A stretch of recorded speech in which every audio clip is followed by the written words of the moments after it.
حضور صلی اللہ علیہ وآلہ وسلم نے ارشاد فرمایا کہ سب سے پہلے جو شے اللہ تعالیٰ نے پیدا فرمائی وہ میرا نور تھا۔ دوسری حدیث میں آقائے نامدار صلی اللہ علیہ وآلہ وسلم فرماتے ہیں کہ پھر سب سے پہلے جو شے اللہ تعالیٰ نے پیدا فرمائی وہ میری روح تھی۔ تیسری حدیث میں حضور پاک صلی اللہ علیہ وسلم فرماتے ہیں کہ سب سے پہلے جو شے اللہ تعالیٰ نے پیدا کی وہ قلم تھا، جس سے ہر ایک کی تقدیر مولا کریم نے اپنی قدرت کاملہ سے خود تحریر فرمائی۔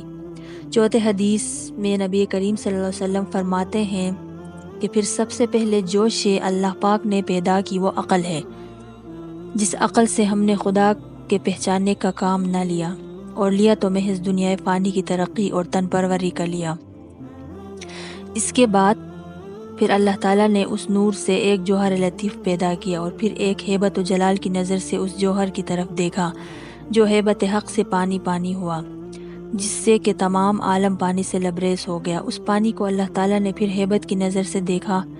تو مان اس پانی میں شرقی، غربی، جنوبی اور شمالی 4 ہوائیں پیدا ہوئی۔ پھر ان چاروں ہواؤں کو اس پانی پر شدت کے ساتھ چلنے کا حکم ہوا۔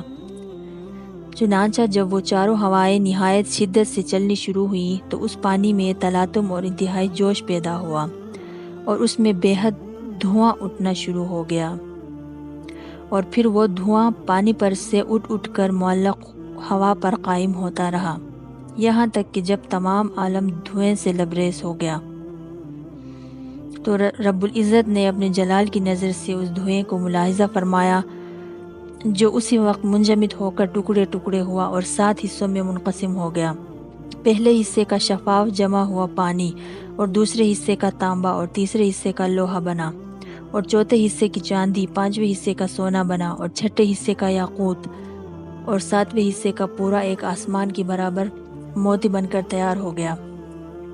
پھر مولائے ذوالجلال والاکرام نے اس 7ویں حصے کو ہیبت کی نظر سے دیکھا تو اسی وقت حصہ اول یعنی شفاف جمے ہوئے پانی کا پہلا آسمان بن کر تیار ہو گیا،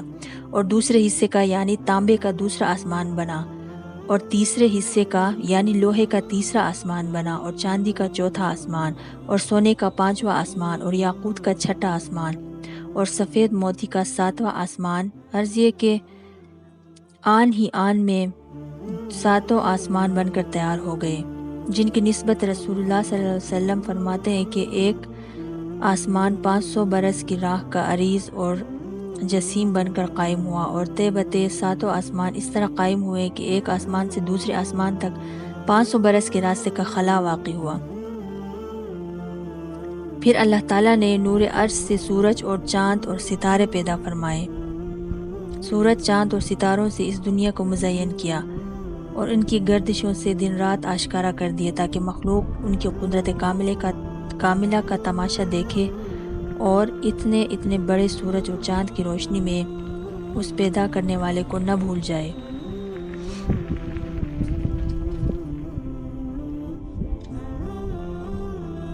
زمین و آسمان پیدا ہونے سے پہلے خداوند عالم نے اپنے نور کے ایک جوہر سے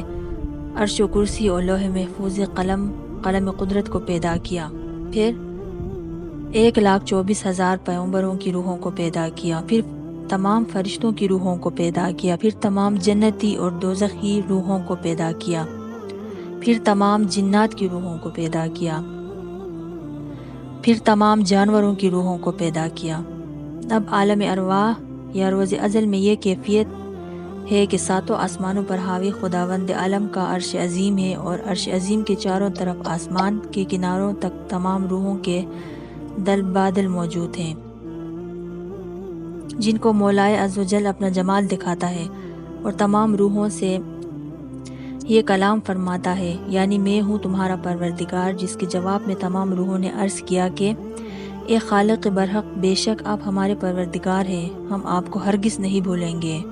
جس کے بعد حق تعالیٰ نے تمام روحوں سے فرمایا، یعنی اللہ تعالیٰ ارشاد فرماتا ہے کہ ہم نے ان تمام روحوں سے فرمایا کہ اے روحو، دیکھو ایسا نہ ہو کہ کل قیامت میں کہیں تم یہ کہنے لگو کہ ہم تو اس بات سے بے خبر ہیں، اور کسی نے ہم کو جتایا اور بتایا نہیں کہ پیدا کرنے والے خالق اور مالک کو نہ بھولو،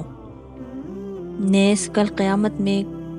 کہیں کہنے لگو کہ شرک تو ہمارے بڑوں نے کیا۔ ہم انہی کے اولاد تھے۔ جیسا انہوں نے شرک کیا ویسا ہم بھی شرک کرنے لگے کیونکہ ہم ان کے اولاد تھے۔ تو اے روحو، ہم تمہارا کوئی عذر نہ سنیں گے مگر افسوس، دنیا میں آ کر لامحدود اولاد آدم اسے بھول گئی اور بھولے بسروں کی دیکھا دیکھی تمام نئی تانتیاں اپنے خالق و مالک کو بھولے چلی جا رہی ہیں۔ اے انسان، اے آدمی، اے بشر، کیا تجھے عقل سلیم اس لیے اس نے دی ہے کہ تو سب کچھ یاد رکھے اور اپنے خالق و مالک کو بھول جائے؟ کیا تجھے سننے والے کان اس لیے دیے ہیں کہ تو سب کی سنے اور اپنے پیدا کرنے والے کی نہ سنے؟ کیا تجھے قدم اس لیے دیے ہیں کہ تو سب کچھ یاد رکھے اور اپنے خالق و مالک کو بھول جائے؟ کیا تجھے سننے والے کان اس لیے دیے ہیں کہ تو سب کی سنے اور اپنے پیدا کرنے والے کی نہ سنے؟ کیا تجھے قدم اس لیے دیے ہیں کہ تو سب طرف چلے اور اپنے پروردگار کی رضامندی ڈھونڈنے کے لیے ایک قدم بھی نہ بڑھے؟ افسوس، 100,000 افسوس کہ ہوتے ساتے عقل سلیم کے اللہ تعالیٰ کو بھول گئے۔